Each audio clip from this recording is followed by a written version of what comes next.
media ekonomi berpengaruh di Amerika Serikat, Bloomberg, hari ini, Kamis 18 Januari 2024, membuat sebuah publikasi yang mengejutkan tentang Pilpres Indonesia. Dari hasil survei terhadap para ekonom dan analis senior, itu Bloomberg mendapatkan satu data bahwa Anies itu meraih nilai tertinggi untuk jadi pengganti Jokowi.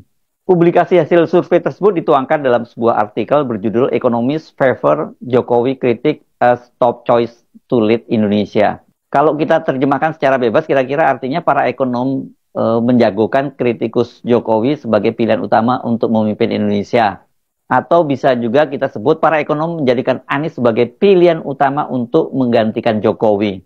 Di bawah judul besar itu kemudian ada subjudul disebutnya begini, former Jakarta Governor Baswedan lead in Bloomberg Survey. Mantan Gubernur DKI Jakarta Anies Baswedan unggul di survei Bloomberg. Sementara subjudul berikutnya, nah ini yang sangat menohok, dituliskan begini, respondensi Jokowi Dynasty as bane for economy. Artinya ya responden menilai dinasti Jokowi itu sebagai kutukan terhadap perekonomian Indonesia.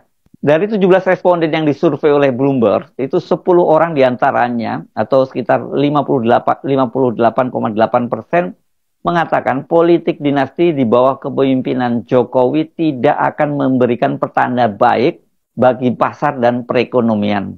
Dalam penilaian para responden, politik dinasti itu terlihat ketika Jokowi mendorong anaknya Gibran Rakabuming Raka itu menjadi calon wakil presiden dari Prabowo Subianto. Dan pasangan ini mereka berjanji akan meneruskan semua program ekonomi dari Jokowi, termasuk masalah hilirisasi dan juga pembangunan ibu kota negara baru Nusantara di Kalimantan Timur. Ketika ditanya skor para calon presiden dari 3 orang calon presiden itu, responden Bloomberg memberikan nilai tertinggi yakni kepada Anies itu sebesar 33 poin, kemudian Prabowo di tempat kedua 29 poin, dan Ganjar Pranowo itu terendah dengan 28 poin. Nah, yang juga cukup menarik, ini yang saya kira sekarang sering jadi perdebatan, itu Bloomberg itu meyakini Pilpres itu akan berlangsung 2 putaran. Ini jelas sangat berbeda dengan narasi yang coba dibangun oleh Presiden Jokowi dan tim Paslon 02 melalui publikasi berbagai lembaga survei yang belakangan ini sangat masif. Para responden itu juga sangat yakin bila Anies memenangkan Pilpres, maka dia bisa mendorong ekonomi Indonesia tumbuh lebih tinggi dari 5%. Sementara Presiden Jokowi yang sebelumnya dalam janji-janji kampanyenya menjanjikan pertumbuhan ekonomi sampai 7%, gagal mewujudkan janjinya. Survei yang dilakukan oleh Bloomberg pada bulan Januari tahun 2024 ini, kendati hanya dilakukan di kalangan ekonom dan analis ekonomi senior, namun ini makin memperkuat prediksi bahwa Anies itu akan memenangkan Pilpres kali ini. Sejumlah lembaga survei juga sudah mengkonfirmasi elektabilitas pasangan Anies dan Caimin itu terus meroket, sementara Prabowo Gibran itu terus menurun. Jadi satunya tren naik dan satunya tren turun. Dan biasanya kalau udah mendekati masa-masa pencoblosan itu, kalau yang sudah trennya naik akan naik terus, sementara yang turun akan turun terus. Sementara dalam kasus Prabowo dan Gibran ini kan mereka pasangan dua ini terus-menerus melakukan blunder. Ya, jadi melakukan kesalahan-kesalahan yang membuat elektabilitas mereka makin tergerus. Kendati suaranya terus menurun dan kemudian Anies terus naik, ya Prabowo yang turun dan Anies naik, namun berbagai lembaga survei itu sepakat kelihatannya bahwa peta pertarungan Pilpres 2024 itu mengerucut pada pasangan Anies Caimin dengan Prabowo Gibran. Jadi tinggal 2 kuda pacuan saja ya, 2 pasang kuda pacuan. Sementara Ganjar Pranowo dan Mahfud MD kelihatannya tidak masuk dalam perhitungan. Lembaga Uting Research dari Australia misalnya yang melakukan survei setelah debat Capres Perdana itu Anies yang tampil dominan dan superior dalam debat itu mendapat limpahan suara, kenaikan suara 6%. Sebaliknya Prabowo itu, pasangan Prabowo turun 6% dan pasangan Ganjar Mahfud MD juga turun 2%. Uting memperkirakan dengan kenaikan elektoral Anies dan menurunnya Prabowo itu, maka suara keduanya pada Pilpres 14 Februari pada hari H itu akan sama, dia menyebutnya equal. Sebuah lembaga survei di Indonesia, ini Political Opinion, AIPO, itu yang melakukan survei pada 1 sampai 7 Januari 2024, juga menunjukkan bahwa elektabilitas pasangan Prabowo Gibran itu sekarang ini bertahan, walaupun kendati masih bertahan di posisi pertama, tapi tidak sampai 50%, hanya 42,3%. Dan kemudian dibututi oleh Anies Baswedan, Muhaimin Iskandar di posisi kedua 34,5%, jadi selisihnya nggak sampai 1 digit. Dan Ganjar Pranowo Mahfud MD itu hanya 21,5%. Sejumlah lembaga survei lainnya juga mengunggulkan Prabowo Gibran di tempat teratas, namun mereka juga mengakui bahwa elektabilitas Anies dan Caimin itu terus naik. Dan yang lebih membuat mereka yakin bahwa Anies akan terus naik itu karena militansi para pemilih dari Anies Caimin ini sangat tinggi dibandingkan dengan militansi pemilih dari Prabowo Gibran maupun Ganjar Pranowo dan Mahfud MD.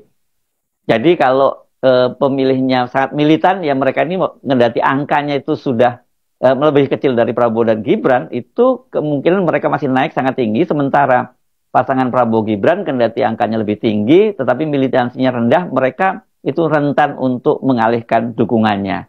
Dari situ kita bisa menyimpulkan, ya wajar kalau kemudian banyak yang memprediksi bahwa ini setidaknya suara Prabowo dan Anies itu akan sama pada Pilpres nanti. Naiknya terus elektabilitas Anies dan Caimin ini selain karena disebabkan oleh konsolidasi di kalangan partai-partai pendukungnya, terutama di kalangan pemilih pemilih Nahdliyin yang menjadi basis partai PKB itu sekarang ini sangat solid. Ini juga karena sentimen negatif yang makin kuat menerpa rezim Jokowi. Desakan pemakzulan terhadap Jokowi itu makin menguat. Itu bukan hanya datang dari kalangan oposisi, namun juga dari mereka-mereka yang selama ini dikenal sebagai pendukung kuat atau die-hard dari Presiden Jokowi. Bahkan ini dalam beberapa pekan terakhir ini, Jokowi juga diguncang isu kemungkinan ada sejumlah menterinya, bahkan belasan menterinya yang akan mengundurkan diri. Dan kalau itu memang betul terjadi, maka itu akan menjadi game changer ya. Ini bisa mengulang tragedi tahun 98 ketika Presiden Soeharto harus mengundurkan diri karena 14 orang menterinya mundur rame-rame. Selain itu, dari faktor Anies, dan juga tentu saja Anies dan Muhaimin, kita menyebutnya satu paket itu, dia mendapat tambahan suara yang tadinya ini diidentifikasi sebagai undecided voter atau pemilih yang masih mengambang, pemilih yang belum menentukan pilihannya. Ya, ini munculnya dukungan dari pemilih muda yang sering disebut sebagai Gen Z. Mereka ini Anda pasti juga mengikuti ya, adalah para K-popers atau penggemar artis-artis Korea yang mulai secara terbuka menyatakan dukungannya kepada Anies. Padahal mereka ini selama ini dikenal sebagai kelompok anak-anak muda yang apolitis. Dimulai dengan munculnya akun Anies Bubble di platform kemudian ada All Pay Me Project yang membuat videotron di Bekasi, Jakarta, dan Medan, dan kemudian di take down. Ya, kita tidak tahu, pokoknya ada tangan-tangan jahat di belakang itu yang men-take down videotron itu, dan kemudian ini dampaknya menimbulkan semacam simpati yang sangat luas di kalangan para pemilih muda ini terhadap Anies Baswedan. Survei Bloomberg tadi jelas merupakan angin segar bagi Anies Baswedan dan Caimin dan pukulan telak bagi pasangan Prabowo Gibran. Bagaimanapun juga, ini Bloomberg, ini media yang dimiliki oleh miliuner dan politisi Michael Bloomberg, itu adalah media ekonomi yang sangat berpengaruh di Amerika Serikat dan di dunia. Mereka ini, Bloomberg ini menjadi rujukan bagi para pelaku bisnis di Amerika Serikat dan juga di belahan dunia lainnya. Dan para pelaku ekonomi ini adalah orang-orang yang rasional. Nah, kalau tadi mereka menyimpulkan bahwa Anies itu akan mendorong perekonomian Indonesia, ya mereka pasti akan menjatuhkan pilihannya pada Anies gitu. Sementara kalau Jokowi tadi disebut sebagai kutukan terhadap perekonomian, mereka pasti tidak akan memilih. Dan mereka ini, pilihan mereka ini itu bisa mempengaruhi pilihan banyak orang. Saya tidak akan terkejut kalau dalam beberapa pekan ke depan itu menjelang hari H pelaksanaan Pilpres, pencoblosan Pilpres, akan muncul data-data serupa yang dirilis oleh Bloomberg. Dan bila itu terjadi, ini akan membuat dorongan besar, mobilisasi besar-besaran pemilih dari Prabowo Gibran yang beralih kepada Anies dan Caimin. Jadi apa yang bisa kita simpulkan dari survei Bloomberg tadi? Pilpres dipastikan 2 putaran. Nah, kalau kemudian terjadi 2 putaran,